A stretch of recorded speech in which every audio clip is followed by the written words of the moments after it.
Jiem wara dak deskritt mill-Prim Ministru bħala ġenoċidju fil-Mediterran, il-President Marie-Louise Coleiro Preca żaret il-Kamra Mortwarja f'Mater Dei fejn hemm jistrieħu l-katavri tal-24 immigrant li nhar it-tnejn inġibu lejn pajjiżna.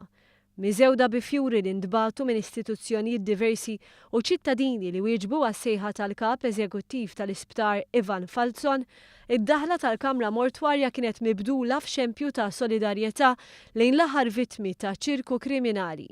ċirku li fl-aħħar jiem olla rasu biex jisfrutta t-temp favorevoli, filwaqt li joffri vjaġġ ħari lil mijiet ta' persuni b'tama ta' ħajja aħjar. Emozzjonata b'din l-aħħar traċedja umana, l-eċċellenza tagħha Marie-Louise Coleiro Preca irringrazzjat lil kap eżekuttiv tal-Isptar għal din l-inizjattiva u esprimiet gratitudni għal qalb solidali tal-poplu Malti. Din hija sfortuna kbira għall-umanità. Kull persuna li nittintilef b'dan il-mod, bla dubju ta' xejn, f'kull kwalinkwa traċedja hija telfa l-umanità. Irrid nirringrazzja l-poplu Malti Għawċi li hawnhekk wara biħġaru s-solidarjetà. Dawn huma nies li laqas il-familji tagħhom ma jafu li ntilfu.